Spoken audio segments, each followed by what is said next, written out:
Hello everyone, welcome back to Book Club Preview. I'm Michael, and today we're looking at The Son of Neptune, Chapter 14, Piercy. This was a pretty long chapter, so let's get straight into it. It starts off with Piercy, Hazel, and Frank going into the Senate House with all the other senators, and Raina and Octavian being up front, and then a whole bunch of ghosts and maybe retired people around them. And they start talking about what they're going to do at the quest. And Raina says, okay, we're not here to debate the quest. It was given by Mars. We're going to follow him. We can't debate who gets to go on the quest because Frank is the leader and he gets to choose. But we are here to debate the plan and the support. Before that happens, though, Raina calls Frank up. She says, Frank, come forward.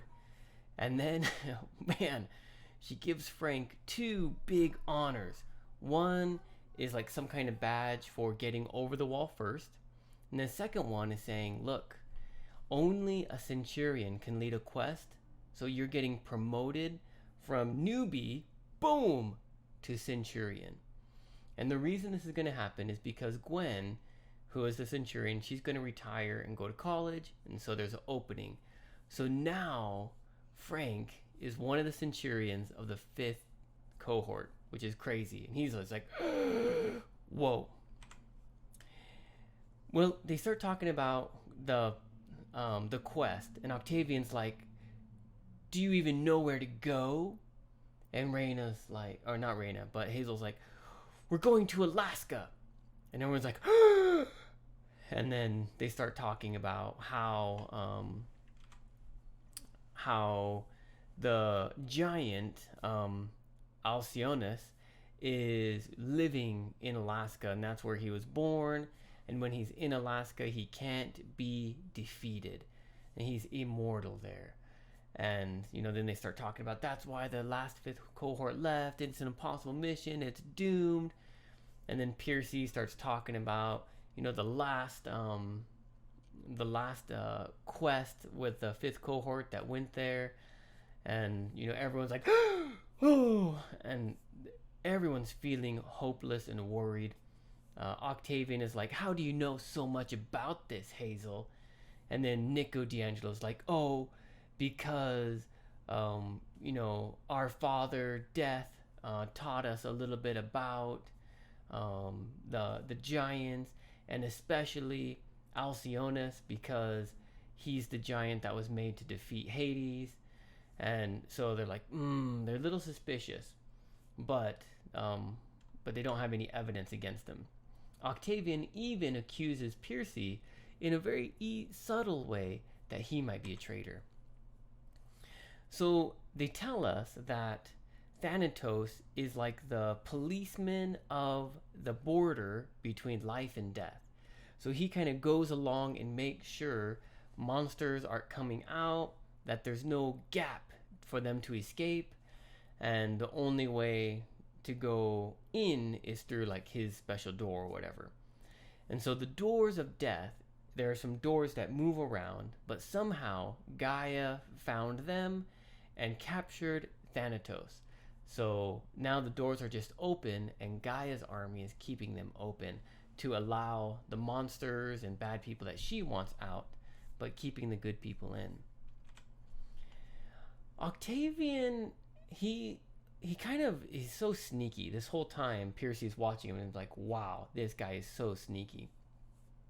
But Octavian, Raina starts to talk about, okay, let's vote on the support that we're going to give them and how we're going to help them. And Octavian says, oh, they shouldn't have any support because, I bet Mars chose the 3 worst Roman soldiers to try and do this quest, so that way, maybe they'll win, but they probably won't, so we should keep our resources.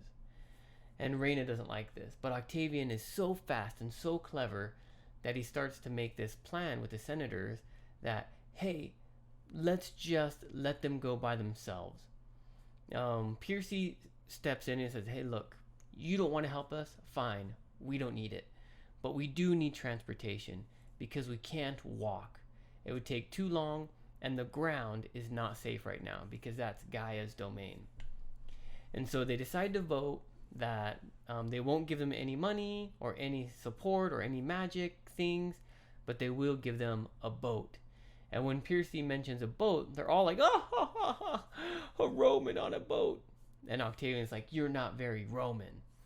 And so, like, there's this weird tension here between them all.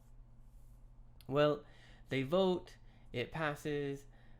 Percy and Hazel and Frank get to leave, but as they're leaving, Octavian runs over and he's like, "Oh, wait, Raina has a message for you." And oh man, at this, Frank is like, "Oh, I'm gonna punch him." And Hazel and Percy kind of hold Frank down, and he's like, "I don't know why you're treating me as an enemy." Octavian says, "I'm just a good Roman." And he's like, "Percy, Raina wants to talk to you alone, so go meet her at this place and she'll meet you there." And he's like, Percy's like, "What does she want?" And he's like, "I don't know. The last person she talked to in private was Jason, and he disappeared." And that is the end of the chapter. Whew. Well, vocabulary, there's a bunch. Podex, that just means your butt or your behind. That's the Latin word for it. Sensible is kind of like smart or common sense. Octavian keeps saying things like, "If this quest fails, it's Raina's fault. If this happens, it's Raina's fault. But if I was in charge, I would do the thing that you're all thinking. I would do the sensible thing, the right thing." Usurp means to overpower, overthrow. Maybe an army usurps a king, or a boat usurps the captain. They take over control or power. Obituary, this is in like a newspaper. When someone dies, the newspaper has a little article about that person, saying this person died and this was their life and this is who is still alive, that they know. And Raina kind of looks like she's writing her obituary when she answers Percy's question or something like that. Like she's like, "Oh my God, we're dead. What are they gonna say about me when we're dead?"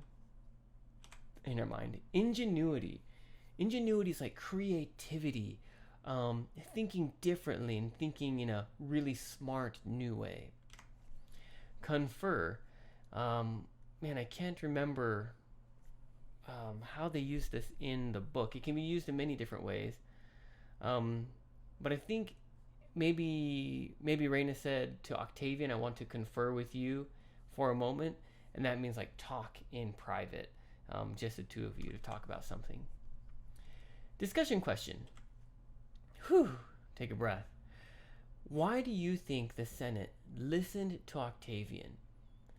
Right, when Octavian said, "Let's not support the quest because we need the resources because a really big army is coming to fight us. Let's let them do it by themselves." Why did the Senate listen to Octavian? What would you have done? Would you have listened to him? I mean, we know the heroes, but imagine if you were the other people and you didn't know. Would you agree with Octavian and say, "Okay, let's just protect our home"? Or would you give your precious weapons and resources to some questing people that will probably die? Right? What would you do? Why do you think the Senate listens to Octavian? Of course, please make your own discussion question. Well, that's all the time that we have for today. Thank you so much for joining me for this episode of Book Club Preview. I'll see you soon. Bye-bye. Hey, if you have any questions about the video today, please feel free to leave a comment in the comment section. If you had any other vocabulary words that you wanted to know what they meant, let me know. And also, if you're interested in maybe joining one of these book clubs, please leave a comment and I'll get back to you. Thank you so much for watching. Bye-bye.